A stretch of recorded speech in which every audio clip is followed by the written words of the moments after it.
let me begin by saying, again, thank you for including me and Marianapolis in the presentation. I'm going to, when I was asked to do this, they said, you know, could be anyone from no international students to maybe college. So it was kind of a daunting task. So I really tried to key in a couple things. So again, you may hear a couple repeats, but I also have a personal bias, so I'll lay that out up front too as we go along. Okay, so here we go.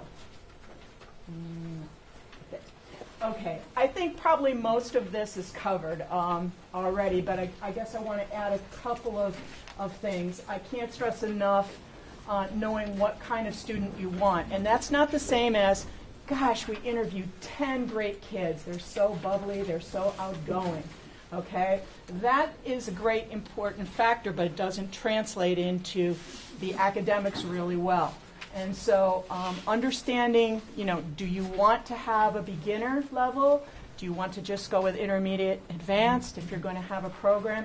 Do you want to just have a tutoring situation is really critical.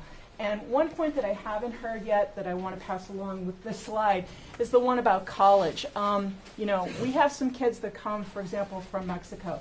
And I call them our test drivers because they come and they're given it a test drive. They're probably not that interested in necessarily going to an American school, at least for college, maybe for grad school. But that's a little different than most of our Asian students, definitely our Chinese students. They've bought the car, they've got a destination, it's Harvard, so there you go. But having said that, you know, you really want to know, like, it really takes 3 years, even for an intermediate student. Again, it can take 2, but if you can't get them to apply to college, you're really not fulfilling your promise to them. And so being really careful about, I mean, we're in the process of trying to raise the level of our beginning students. You know, we don't take anybody from, you know, go. They have something. But even at that, it can be very confusing. And having some kind of criteria and also having some kind of test. And it can be something that you make up yourself in place is really important.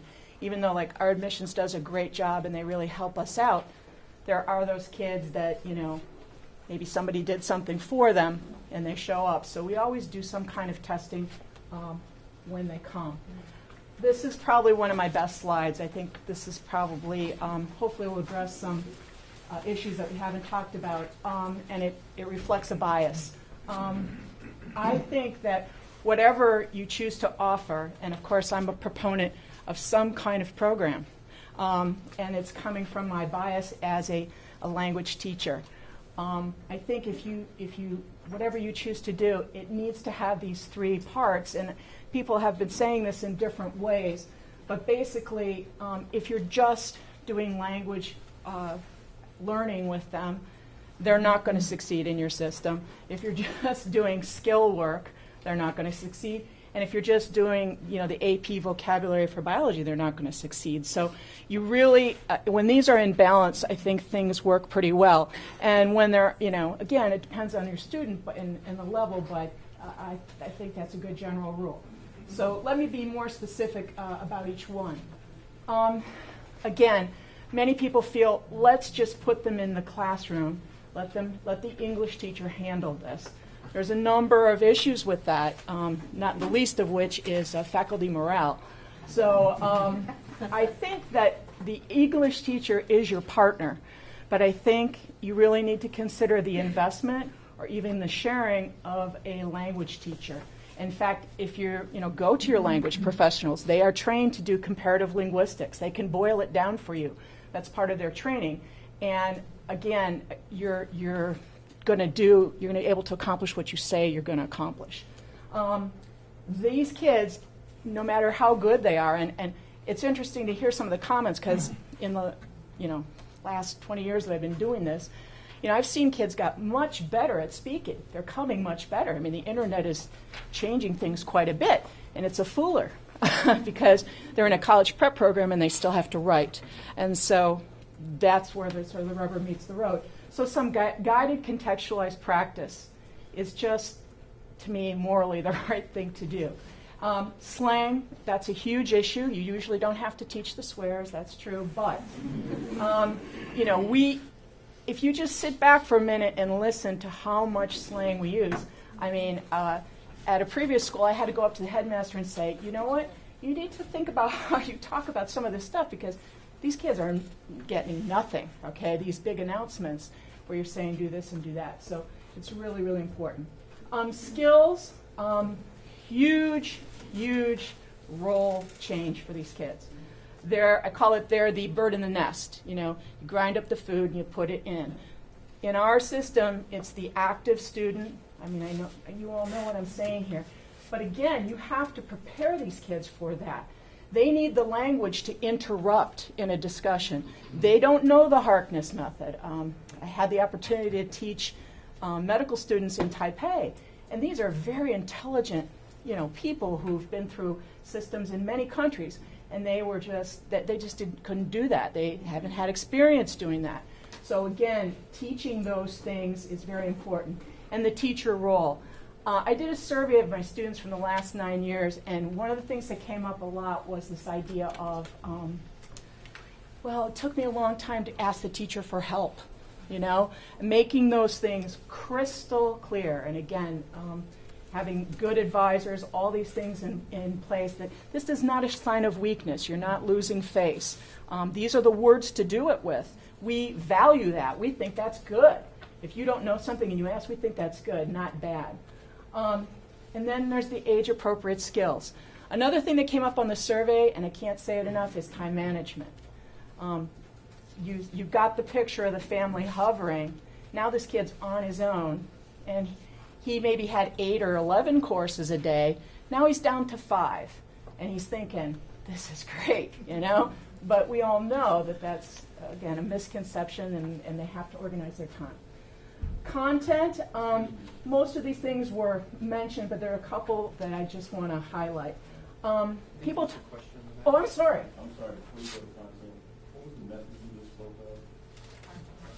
of? Part of this, the table, the round table, you know, discussion, seminar. And again, we practice this in ESL. And I had a kid come to me the other day because she wanted to be a dorm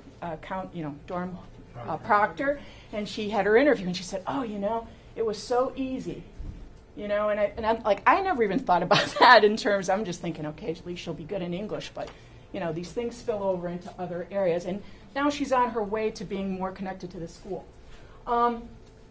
We've talked a lot about plagiarism. It is really important to teach it from day one and have some consistency across, if you don't already, across your other content areas. And they need to know what that is. I can't stress that enough. I've been in that situation with a kid, what? You know, I'm just telling you what the best guy says. How come you're, you know, telling me I'm going to get booted out of here? And also, cutting and pasting. Do not assume that because they don't speak very well or they don't write very well, they can't cut and paste with the best of them, okay? And they are good at it. All you need is a little language to do it. And where the rubber meets the road is, again, in the writing component for these kids. So I think making sure those things are in harmony is really important. Again, this is another slide that I think maybe has a few new twists that we haven't heard. Notice the student in the center. Notice the support program next after that. Really, they spend as much time out of the class as they do in the class. And you really need to think about that time and how to make it good for them. Yes, they need downtime. They need time to talk their language with their friends and talk to their parents. But that is very valuable, what we call comprehensible input. Okay, it takes a lot of input to get output. And you want it to be as ideal as possible. And that large circle on the end can come crushing down if that is not done in the right way. For example, extracurriculars. I think it should be mandatory that ESL kids take a sport in the fall. There's no getting to be the manager, none of that shortcut stuff that they learn really quickly anyway. You need, you know, that is a really good thing. But again, it's a double-edged sword. If you have that coach that you've contracted, you know, that comes in 3 days a week, and he doesn't have that sensitivity, or you don't have the the team captain there to kind of assist or whatever. They don't have the vocabulary. They do their sports in clubs. You know, our kids do sports from cradle, you know, so it's an entirely different game. So don't underestimate that support, because you don't want them studying in their rooms and just doing that. It's really hard to convince parents that these things are important. But again, you've heard it said here, that front loading with parents is really good. And if I could just Sure. throw out there to support your contention there, I think that plays a huge role in terms of helping the kid acculturate more successfully. If you talk to your successful kids, they will tell you, you know, I joined this team, and it's just a no-brainer. But I mean, not every kid is sports-minded. So what about the music? What about a play? We've had a number of kids be in plays, and it's awesome, you know. And a lot of these kids are very musical. They sing. You know, if you have a performance assembly or something every week and they get involved in that, it's very, you know, reinforcing for them. Their peers, like, oh, you know, somebody up there from China singing. It's awesome. Balanced course selection. I guess it's a no-brainer, but I just want to say it. You know, please don't put them in American history when they land. That's just, you know, the cruelest thing you can possibly do. You know, that art class or that music class, as I said, those are small group situations, or the singing is very good, obviously, for the communicative part. And, you know, maybe chem instead of bio, because bio has a lot of reading, those kind of tips. Campus resources, that needs to be part of your orientation. Force them to have a conversation with those people in some kind of cool game, you know, that then when they come, it just makes a big difference. Okay. I know we've spoken a lot about this, and I hate it when people read slides, but I'm going to go to just two. One has to do, and I didn't hear this mentioned, visa issues. If a kid flunks a course, okay, and again, if you don't have a summer program to send them to, you know, if they flunk too many courses, this can affect their visa status, which can affect their ability to come back, which can affect their ability to go to an American college. So do you see how it all connects? So don't, you know, you may say, well, you know, we just don't have money to hire that ESL teacher. You know, is that, I mean, the social network is pretty fast. You get a bad reputation, it's out there. And so again, I think understanding that you have some things in place for them, or considering that in some possible way, is really important. Again, I mentioned awareness training. I want to add to that the tutor. In my past experiences, you know, kids are not doing well. The school hires a tutor. The tutor comes in. The tutor helps them use their translator. Okay, the tutor basically starts to undermine everything that you've done in the name of trying to help this kid move from hanging on to his first language to getting to his second. And on that issue of translators, you know, second language research, brain research, tells us to, you know, not to translate. If you look at language education, the highest level you can get is simultaneous translation.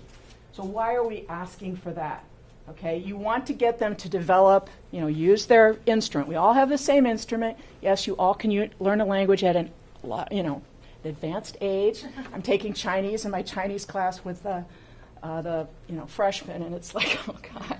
But at any rate, you can do that. We all have the same instrument, but basically what I'm saying is you want to get them to be proficient, and they're not going to do that if they keep backdooring it through their language, or if they're sitting there with their electronic translator. So again, having a firm policy about that and explaining why to the kid. You know, yes, it is rocky at first. There's no, you know, it's not a pleasant journey at first. But, you know, it definitely gets you there a lot faster. And will, you know, get you in the mode for success and not failure. Sure. So I have that policy in my ESL classroom, but outside of my classroom, it's also like that. Do you recommend a school-wide policy, especially when students are trying to survive? We kind of make that known to our faculty. I mean, can the kid do it in his dorm room when you can't see? Yeah, I guess you can. And you as a teacher are probably able to identify that. But some of the things we do to Is there a difference between those who use them? all of a sudden the kid is speaking in these like, complex independent clauses, and okay, right. Giving them, for example, we say this is our on-site dictionary. This is the one we use as an ESL department. It has a component for listing. It has all these things, and we make that available because you know what, kids do not want to do this with the paper anymore, and you're fighting a losing battle if you think that's going to happen. But again, having said that, you have to really, you have to encourage it, and we have a whole PowerPoint that we go through, and we show all the different ways to cheat, and why we know, why you shouldn't, explaining how colleges look at it, explaining that's part of a box on the college application, some of those things. I mean, kids will still try things, but. What do you do with novels they're reading? That's really Great question. And there's an example of that content culture thing. A lot of them are not used to marking their book, let alone having to read the book themselves. And the first thing that comes to mind is, can I get this on Amazon in Chinese? Okay, and so again, I'm sure most of your English departments are getting those kids marking those books, taking reading notes, making connections. Those are the same skills these kids need, okay? Because that's the way you can tell that they're not reading it in their first language. And that, what's the value of that? Okay, well, again, they're hanging on to that first language, and they're not moving past it. Everything's being filtered through it. And writing style, the way you write an essay in Chinese is very different than the organizational pattern you use as a American. And they want to be successful. On tape, or how do you? Because for them to read some of that is, especially the colloquial. That's excellent. I always get the CDs for the novels if I can, and I use those for predicting. We play a segment and they predict what's next because they really have to pay attention. Different kinds of writing assignments like the short response, okay, or they read something, you pose a question. And also, they need help developing their critical thinking even more than our kids do, because our kids have at least had a little bit of it along the way. I mean, think of the sentence, I am blue because you are yellow, and that makes me red red in the face or something like that. I mean, you could read that sentence and understand it. There's 3 words there that they're just not going to get in the same way. So they're constantly facing that kind of thing. So anyway, sure, go ahead. So we're crafting an ESL program for the coming school year for about 12 students. So could you say, within a budgetary restriction, what would be sort of the best kind of, is it a day? Is it 2 hours, 10 hours a week? How would you? Well, I think something every day is certainly ideal. Again, people have different kinds of schedules. Our beginners meet, 4 times a day, I think. And then intermediates and advanced are meeting, 2 classes a day, and beginners meet 3 classes a day. So, I think we do kind of 4 times a day, your beginners? Yeah. So we do kind of like a literature type thing, and then we do a grammar type thing. And then there's been other situations where we try to add in, sort of a practicum where you're maybe teaching them more skills, but with slang and with cultural items. There's a lot of different ways to configure it, and I'm happy to share, stuff like that with you. Just make sure you give me your email. Do you give them a test to determine when they're ready to leave the sheltered world of ESL? Well, we have a structured program, and we know what they should be doing. What a beginner is, what an intermediate looks like, what an advanced looks like, and that those goals are made in conjunction with the English department too, and the history department. Because some of those skills are transferable. So. Again, you're the language professional, and that's another thing. Your ESL person is a resource for your faculty. You do not want to, mess with your faculty and put them in situations that they can't handle and don't have a resource to go to. And so, again, that person can help with some of those bumps in the road, I think. You have an English-only policy during the day of this first. Oh, that's from your lips to God's ears, yeah. That's probably the toughest thing. We try to do an English-only policy in the classroom. You know, if I really enforced the you have to pay me a nickel, I could have probably gone around the world a couple of times. But I think you really have to try to put the hammer down on that. And again, that's a teacher-driven thing. And again, you know, these kids are very good. They're mostly very motivated, and you know, explaining why. Yeah. Oh, I didn't mean to interrupt you. No. All right. I'm old, so I have to kind of remember what I'm saying. What's your SLEP score guideline for an incoming beginner? The SLEP is a test that can be bought. I know. We assume everybody. So- we use Skype as well. You know, trust but verify, right? But Well, I'll tell you what the SLEP is good for. If you can get the honest thing, is the composition. Yeah. You know, that can tell you something. I mean, that's why when they come, we have them read something like a short story. Right. We choose a short story that's way above and kind of down below. Right. Okay, and we do some kind of literature circle type thing because we want to see who's talking, see what they got, and again, they're going to, you know, the ones that prepare for it, you know, I mean, Right. that kind of thing, and then we try to do a writing sample. We have kept track, or are in the process of keeping track of those SLEP scores to kind of see if there's some correlation, you know, and I'm not a math person, so I kind of leave that to that guy over there, but that information I think can be really, really helpful, but with the Skype interview and now them typing and stuff, that has helped us tremendously, I think. Yeah. I found that there is no reliable correlation. Really? But I found, believe it or not, when you take the TOEFL, we use one like that, the old TOEFL, it's pretty reliable except for very low level. And I was going to say, I like the TOEFL, even though it's like totally inappropriate. It's for college kids. But what I like about the TOEFL is, number one, if the scores are fairly even if they're low, they're fairly even. That's a good sign. You know, versus you got the kid that's got a 20, you know, in reading and a 7 in speaking, or you know what I mean. Those kind of things are like, you know.